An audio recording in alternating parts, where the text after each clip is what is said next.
Good day guys, once again. Update lang tayo. March 1. As of March 1, 2024. Ito na yung first clutch ng Emil Gaspar Cross ng Bricon Taiwan / Basra 551. First clutch solo. Ayan siya.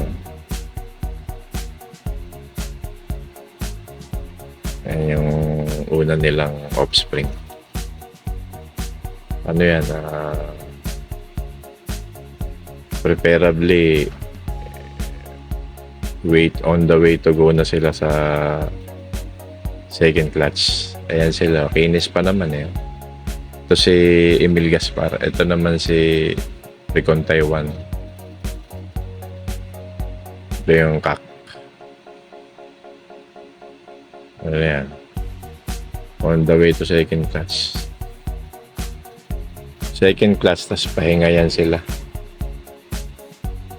Maring yung hen, ipahinga ko. Yan. Pero yung si Emil Gaspar, baka mag-proceed na yan pag may hen akong available. Dahil nagko-condition na ako ng 3 hen diyan sa baba ng loop nut ng cage na to. Solo.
Ng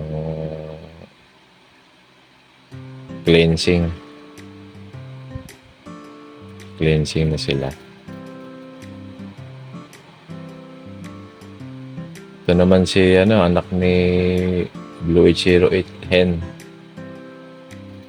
Nag-split sila, black check tsaka yung anak niya. Lalaki. Healthy naman sila, isang black check, isang blue bar. Apo na to ni Blue 808.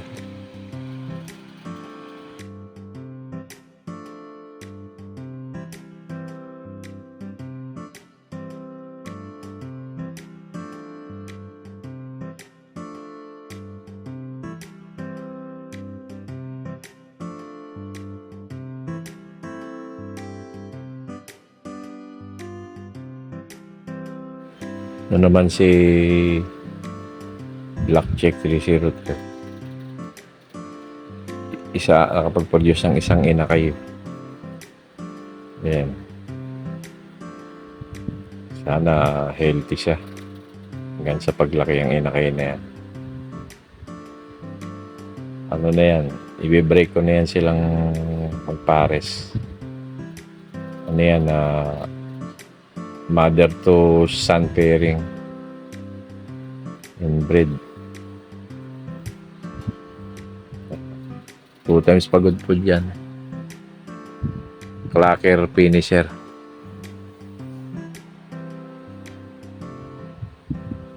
Black check yan.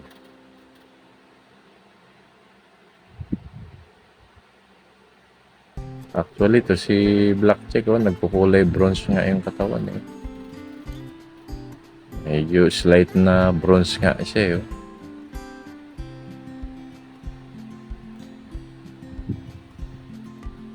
Magandang hinto, ipapares ko rin to kay Blue eh. Hopefully may pares kay Blue. Saka dyan may cross din kay Emil Gaspar sana. Kung aabutin, depende yan sa availability ng mga breeder natin. Kasi mga hiram ko lang yung dalawa na yun. Yung actually 6 yung ibon na hiram ko eh. Kay Brad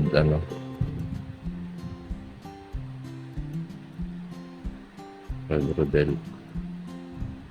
Ito na yung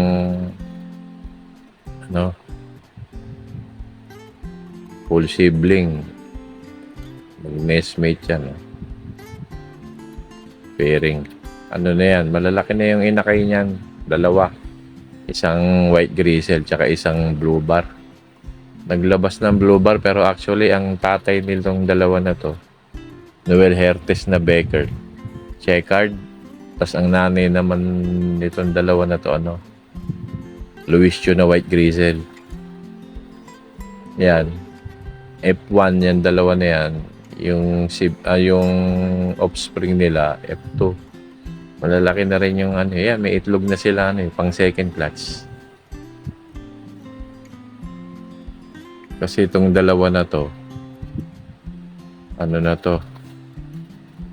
gigip bird ko na yan sa tropa. Ayan na yan, dalawa. Ang tatay ng dalawa na yun, checkered pero naglabas ng blue bar. So, white grizzle naman na walang spot. Yung mga tip na lang, ang black tip naman to tong white grizzle na to. Hindi nakuha yung spot ng pair na yun. Pero ganyan naman gusto ko. Ano yan? Bred for stock yan. Para ma-consolidate yung bali ang bloodline niya 50% ng Becker Noel Hertes, 50% ng Luis Chu. Yan ang niya.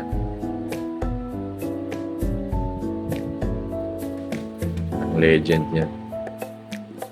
Bred for stock. Maganda rin paronda-rondahin ko. Para yan cross ko sa mga ibon ko na rin. Ang nanay ng mga to, yung parents nila, kapatid ni Blue yun sa mother side, maternal side. Kasi si Blue, ang nanay nun, tsaka nanay nun dalawa na ni isa. Luis Chu na white grizzle. Kaya't pamangkin to ni Blue, itong dalawa na to.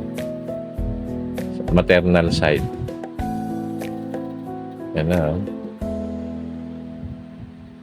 Yang nasa kaliwa, yan yung 2 times pagudpod ko na 2 times pagudpod, clacker finisher.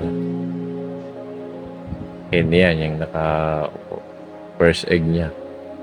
Second clutch. Ito nasa kanan naman, yan yung matnog finisher. Matnog finisher ko, SDR na 110th overall, SDR 2022. parehong hanggang matnog lang nun eh. Yung isa pagod po yan, yung nasa nest. Lilim-lim. Ano yan, full sibling, nestmate. Inaagad ko na yan kasi nga mapupunta na yan sa tropa. Eh, ayaw naman natin, para finisher yan. Para hindi naman lagi tayong kabig. Ano naman din tayo. Bigyan natin sila brother. Yan, hopefully may matapos ko na yung pag-ano niya. Makakuha akong lahi niya bago ko i-dispatch sa dalawang kabrad ko. Maganda nga din kasi bago ko sila i-GB, yung tested na. Kita mo yung mga anak nila. Healthy naman. Kaya proven breeder na yung dalawa na yung bago ko sila ibigay. Ito naman yung line breed Stitch. Dalawa ang na-produce nilang last na nila yan. Kasi yun na to. Soli na yan, dalawa na yan kay brother. Ano yan? Ito ang Stitch, to? Stitch strain ng Stitch Joel Huertas. Itong hen na to. Itong checkered naman, Stitch Janingo. Direction to ng Tacloban finisher sa tropa. Pinahiram lang sa atin na yan. Nakapag-produce pa huli na ang dalawa. Although may dalawa na ako dun na parehong anak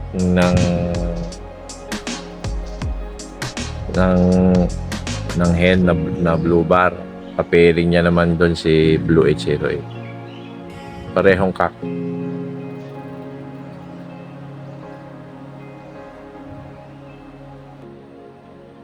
Ayan. Hopefully, God willing, lumaking to. Bala ko nga yung i-stack lang dito sa yung dalawa na yan. For stock. May bangga. Yun ang ililipad ko na. Hopefully. Kasi alam mo naman tayo, na-tempt ka naman for stock pero ikinarga na. Which okay pa rin naman. Ilaro or for stock. Wala namang problema. Ayan sila. Kaya naka-line breed ng stickle boat yan. Yang kak.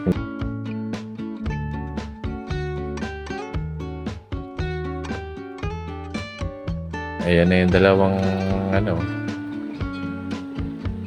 bread for stock maganda rin parondahin to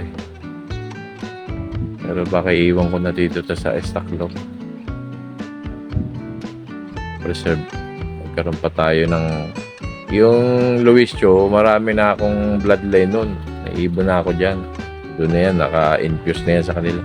Pero yung bloodline ng Noel Hertas na Beckard, yun ang wala. Bale, ito na ang niyan. Pero yung bloodline ng Luis Cho, nananalaytay na yan sa loob ko. Kasi si Blue nga, yun, may duging Luis Cho yun. Pero yung Noel Hertes na Beckard, yun ang nandiyan sa dalawa na yan. Kaya maganda na silang ipangga sa ibang ibon ko. May cross na sila. At least 50-50. 50% ng Luis Cho, 50% ng Beckard. Noel Hertes. Ayan sinusubukan pa nga nung kakyan. Kahit na tumutuka na yan, dalawa na yan. May inom na, tumutuka. Pero papasubo pa rin sila.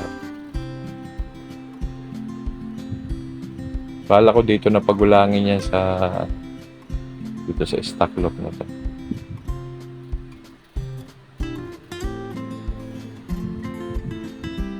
Matibay din tong ano na to, pack na to. Matnog finisher.